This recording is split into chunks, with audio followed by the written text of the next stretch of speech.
Salam sejahtera dalam kasih Tuhan kita Yesus Kristus. Hari ini saya akan sampaikan sebuah renungan online yang kiranya dapat mengisi waktu-waktu ibadah kita minggu ini dan dapat memberkati kita semua.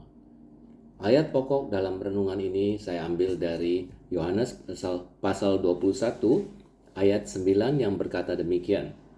Ketika mereka tiba di darat, mereka melihat api arang dan di atasnya ikan dan roti. Dalam renungan ini saya akan mengangkat topik khusus mengenai api arang. Ayat yang kita simak tadi adalah bagian dari narasi pada waktu Yesus menampakkan diri kepada murid-muridnya. Penampakan yang ketiga kali terjadi di pantai Danau Tiberias, yaitu dicatat di dalam Yohanes pasal 21 ayat 1-14.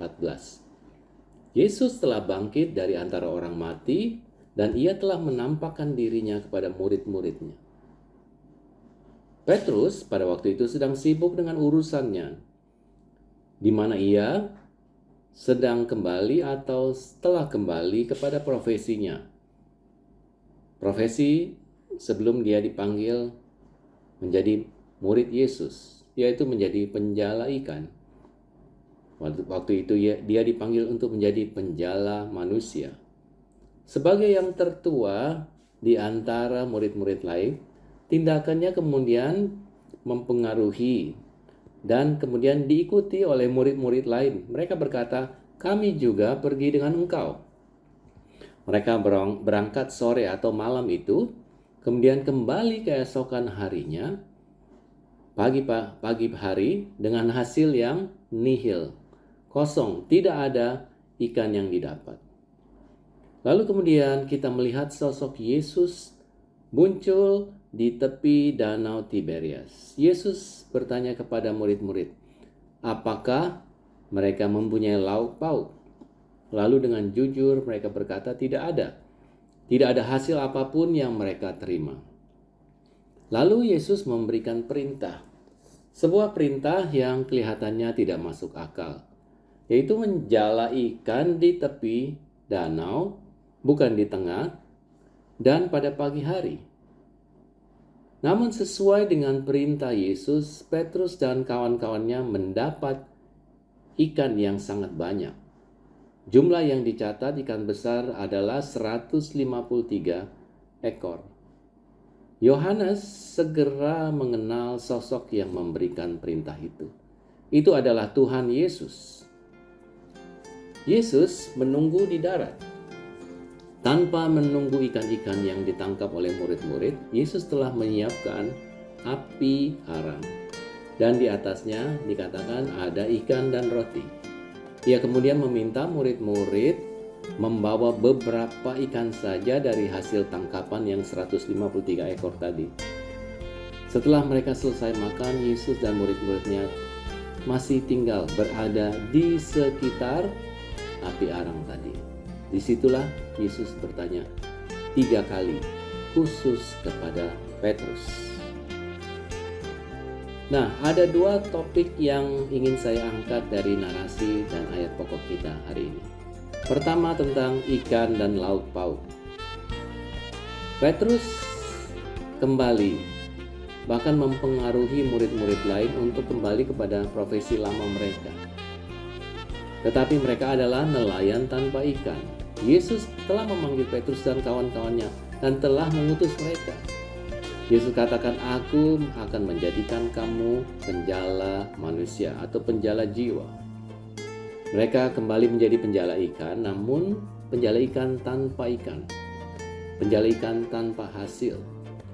Yesus datang kepada mereka, namun mereka tidak mengenalnya.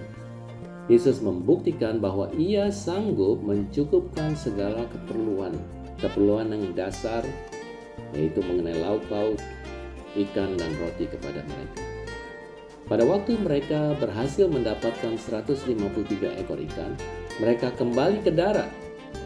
Di situ sudah tersedia api arang dan ikan dan roti di atasnya.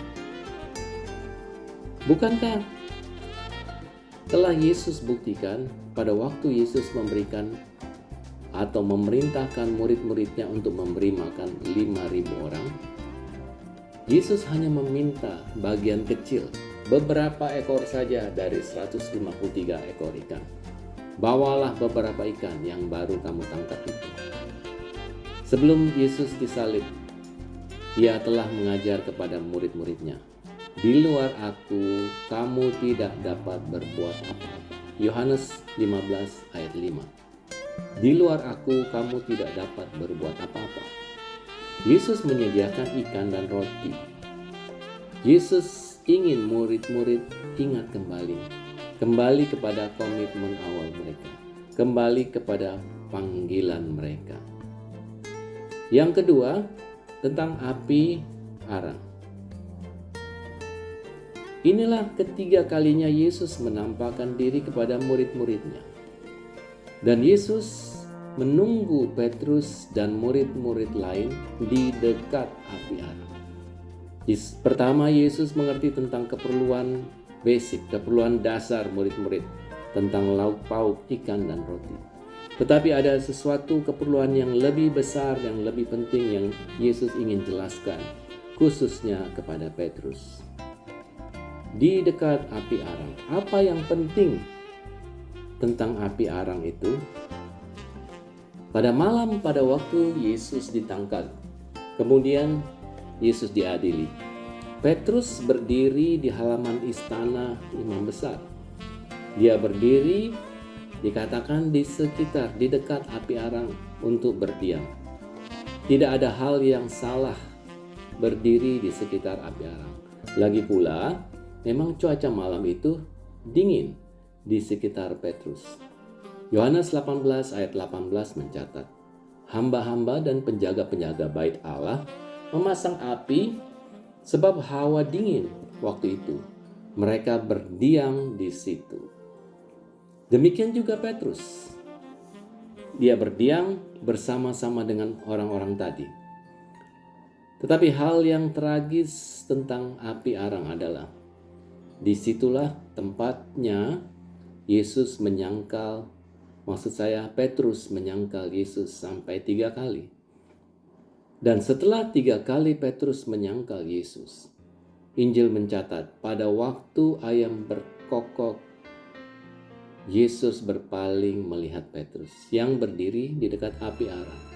Kemudian Petrus teringat akan apa yang dikatakan Yesus, sebelum ayam berkokok, engkau telah menyangkal aku 3 kali.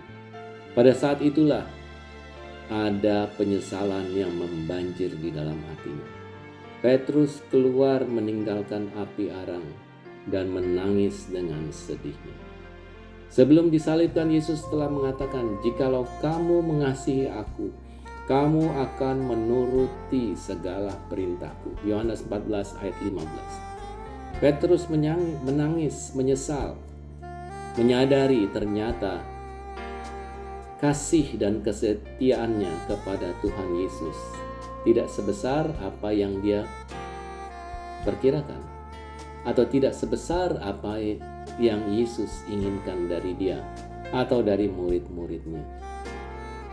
Kita sudah mendengar pembahasan tentang ikan, lauk pauk, roti yang adalah kebutuhan dasar manusia. Kemudian tentang kesetiaan Petrus yang gagal di dekat api arang.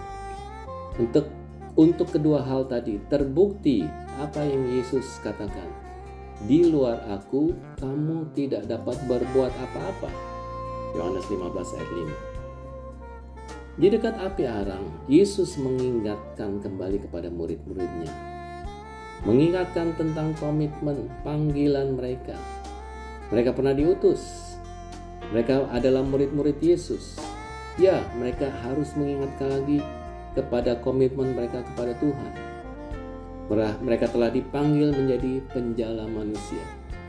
Lauk pauk, ikan, roti, Yesus sanggup sediakan.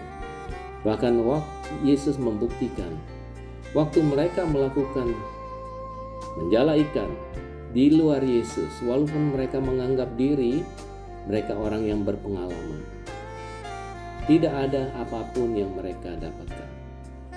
Namun, waktu Yesus hadir, sebelum mereka memberikan hasil tangkapan, Yesus sudah menyediakan dulu ikan.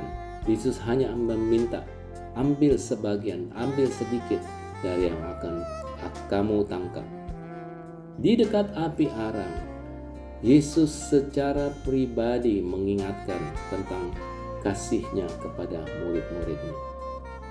Kasih Yesus terutama kepada Petrus di dekat api arang, dalam situasi di mana Petrus pernah menyangkal Yesus sampai 3 kali. Yesus membuktikan, menunjukkan bahwa Ia mampu memulihkan, mampu merestorasi keadaan hati Petrus. Itu sebabnya 3 kali Yesus bertanya kepada Petrus, "Simon, anak Yohanes, apakah engkau mengasihi aku?" Yesus dapat dan mau memberikan kesempatan kepada Petrus untuk merefleksikan keadaan dirinya dari kegagalan yang masa lalu. Dan di dekat api arang itu juga Yesus memberikan kesempatan kepada Petrus untuk mendedikasikan kembali hidupnya, memberikan komitmen kembali kepada Yesus, memberikan kasih yang sungguh, yang benar kepada Yesus, sesuai apa yang Yesus inginkan, bukan sesuai apa yang dia perkirakan. Bagaimana dengan keadaan kita? Pada saat-saat ini kita sedang menghadapi, harus melewati masa-masa yang sulit. Dengan adanya video online ini menandakan bahwa ada satu keterbatasan bahkan bagi kita untuk melakukan ibadah. Atau mungkin juga kita berada pada titik-titik di mana kita sedang atau berpikir untuk berbalik, atau berpikir untuk meninggalkan iman kita, meninggalkan komitmen kita, kasih kita, pengiringan kita kepada Tuhan Yesus. Mungkin karena hal-hal yang sulit, mungkin karena kita belum melihat jawaban Tuhan. Kita mungkin lupa panggilan kita menjadi penjala manusia, penjala jiwa, dan akan kembali menjadi penjala ikan. Namun Yesus ingin memanggil kita, mengingatkan, di luar Dia, di luar Tuhan, kita tidak dapat melakukan apa-apa. Hanya Yesus yang sanggup memulihkan. Dan pada waktu Dia memulihkan, Dia juga tahu segala keperluan.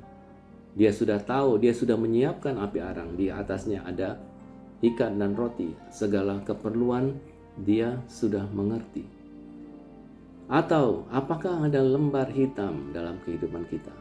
Kegagalan masa lalu yang menghantui, yang ingin kita lupakan. Petrus mengerti tentang hal itu. Yesus lebih mengerti. Yesus sanggup memulihkan. Sebab itu kita lihat di dekat api arang, Yesus bertanya 3 kali, "Simon anak Yohanes, apakah engkau mengasihi aku?" Seolah-olah itu untuk menebus 3 kali dia pernah menyangkal Yesus di dekat api arang.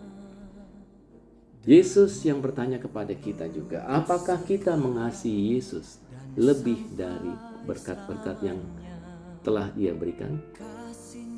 Yesuslah yang dapat memulihkan. Tuhan dapat memulihkan keadaan kita kepada jalur yang benar. Kasih kita dapat gagal, tetapi kasih Yesus tidak pernah gagal. Sebab itu Dia dapat merestorasi, memulihkan keadaan kita. Dan kalau kita sudah menerima pemulihan dari Tuhan, kalau kita sudah menerima pemulihan iman, percaya kita kepada Tuhan Yesus, ingat kata Tuhan, "Jikalau kamu mengasihi aku, kamu akan menuruti segala perintah, menuruti segala keinginan Tuhan di dalam kehidupan kita." Melakukan ibadah secara benar, melakukan ibadah sepenuhnya. Dalam penyembahan kita, pengertian kita akan firman Tuhan, ibadah kita dalam korban persembahan, dan semua, kalau kita mengasihi Tuhan, kalau kita sudah dipulihkan oleh Tuhan, maka kita akan mengikuti, dan Tuhanlah yang akan menjadi Tuhan di dalam kehidupan kita. Tuhanlah yang akan menjadi pemimpin dalam kehidupan kita. dan kita dapat jalan bersama Tuhan karena kasih-Nya yang melingkupi kita, lebih besar dari segala kesalahan kita, lebih besar dari segala masa lalu, dosa yang masa lalu, atau apapun yang kita tidak ingin ingat. Tuhan yang dapat melakukan restorasi seperti di dekat api arang tadi. Demikianlah firman Tuhan, kiranya dapat memberikan kekuatan bagi kita. Amin.